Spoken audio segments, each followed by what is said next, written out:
Drone और जो दहशत की अफवाहें हैं उसके खिलाफ पुलिस और प्रशासनिक अधिकारियों का संयुक्त ऑपरेशन चलाया जा रहा है। क्या किस तरह से ऑपरेशन चलाया जा रहा है जिससे कि दहशत और जो अफवाहें उस पर विराम लगाया जा सके? देखिए, मैं आपको अवगत करा दूं,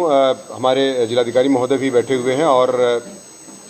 किसी प्रकार की अफवाह जो जनपद मुजफ्फरनगर में फैलाने का प्रयास कर रहा है या प्रयास करने का जो भी शिकायतें प्राप्त हुई थी, इसमें 2 अभियोग अब तक दर्ज किए गए हैं और 3 लोगों को गिरफ्तार किया गया है, मैं आपको बता दूं। और इनमें जो गिरफ्तारियां हैं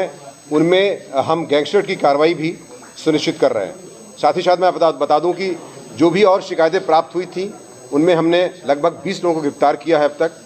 और गिरफ्तारियां इसमें की जाती रहेंगी। और इसमें जो हमारा प्लान है उस योजना के तहत मैं बता दूं आपकी ग्राम सुरक्षा समिति की मीटिंग ऑर्गेनाइज की जा रही है, बहुत ही हर गांव लेवल पर मीटिंग की जा रही है। साथ ही साथ 112 से अनाउंसमेंट कराया जा रहा है और आप देख रहे होंगे कि बराबर मोटरसाइकिल सवारों से लेकर के हमारे जो पुलिसकर्मी हैं, साथ ही साथ जो 4 पहिया की हमारी जो 112 की गाड़ियां हैं, सबसे बराबर अनाउंसमेंट कराया जा रहा है। साथ ही साथ बीट में हमारा कांस्टेबल जो है अधिकारियों, कर्मचारियों तथा बीट के महिला सिपाहियों को भी, चूँकि महिलाओं का भी इसमें बहुत योगदान रहता है, तो जो पहले से भी महिला कर्मचारियों का बीट बटा हुआ है वो गाँव में जाती हैं, महिलाओं की शिकायतें प्राप्त करती हैं, उनका कॉन्फिडेंस पहले से विश्वास हम लोग प्राप्त कर चुके हैं। मिशन शक्ति के तहत भी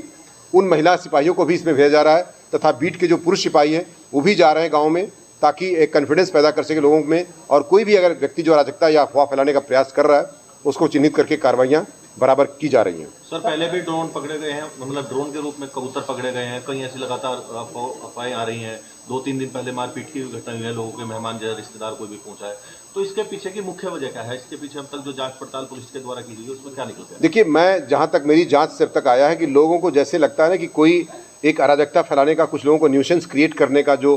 शौक होता है, उस तरह का इस चीज़ें पाई गई हैं अभी तक की, कि लोग इस तरह करते हैं। लेकिन निश्चित तौर से इससे कितनी बड़ी दुर्घटना हो सकती है इसका अंदाज़ा आप खुद लगा सकते हैं कि अभी हमारे यहाँ चरथावल में एक मारपीट हो गई, साथ ही साथ एक खतौली में घटना हो गई, जो है पिता पुत्र में भी जो घटना हो गई। साथ ही साथ इस तरह की जो चोर करके या बदमाशों का जो न्यूसेंस फैलाने का, जो अराजकता या अफवाह फैलाने का कार्य किया जा रहा है, इनमें हमने विशेषकर खतौली में, मंसूरपुर में, चरथावल में, तितावी में, जानसठ में तथा इधर हमने छपार में भी तमाम मीटिंग्स आयोजित की हैं और ये मीटिंग्स जो है पूरे जनपद में जारी रहेंगी। और इन पर जो भी अराजकता फैला रहा है, मैं आपको बता दूं कि कुछ कैमरे भी लगाए जा रहे हैं ताकि उनमें फोटो देख करके उनके खिलाफ सख्त से सख्त कार्रवाई सुनिश्चित की जा सके। जिसमें कैमरे भी लगाए जाएं? निश्चित तौर से हमारे 177 गाँव हमने चिन्हित किया है, जो ऐसे ग्राम पंचायत 177 गाँव की, जिसमें इस तरह के लोगों की अराजकता फैलाने की जो एक तरीके से प्रक्रिया थोड़ा ज़्यादा संज्ञान में आई थी, उन पर विशेष दृष्टि रखी जा रही है तथा उन पर विशेष कार्रवाई के तहत हम लोग योजनाबद्ध से कार्रवाई करेंगे। कोई खुफिया पुलिस, कोई बिना वर्दी के कोई इस तरह की जांच के लिए आपने कोई गाँव में लगाई? हमारी जो LIU की टीम है वो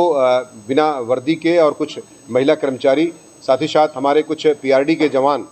उनको गाँव में, और ग्राम चौकीदार जो हमारे हैं वो उनसे संवाद करके ग्राम प्रहरी के माध्यम से भी हम इस काम को चरितार्थ कर रहे हैं। सर, CM साहब ने जैसे कल भी कहा था गैंगस्टर और NSA की कार्रवाई, तो उस पर मैंने बताया ना कि गैंगस्टर और NSA की कार्रवाई निश्चित तौर से, चूंकि इसमें निष्कानून व्यवस्था के साथ साथ लोक व्यवस्था भी प्रभावित हो सकती है या हो रही है, इस कारण से इसमें NSA और गैंगस्टर की कार्रवाई, जैसे कि ककरौली के मामले में गैंगस्टर की कार्रवाई सुनिश्चित की जा रही है। जो शादी में ड्रोन उड़ाते हैं उनके लिए क्या प्रोसेस? अगर कोई व्यक्ति बिना अनुमति के ड्रोन चलाया, अगर उसके पास है, तो निश्चित तौर से पहले अनुमति ले तभी अपना ड्रोन चलाए, अन्यथा उसका ड्रोन जब्त कर लिया जाएगा तथा कानूनी कार्रवाई के खिलाफ की जाएगी। तो आपके माध्यम से मैं अपील करना चाहूँगा कि निश्चित तौर से किसी अफवाह के तहत ना आए। अगर कोई अफवाह फैलती है तो संबंधित अधिकारी को, पुलिस अधिकारी को सूचित करें, 112 पर सूचित करें, स्वयं ऐसा कोई कदम ना उठाएं जिससे अराजकता फैले, तथा निश्चित तौर से ऐसे खिलाफ सख्त कार्रवाई की जाएगी। ये आपके माध्यम से भी मैं अपील करना चाहता हूँ।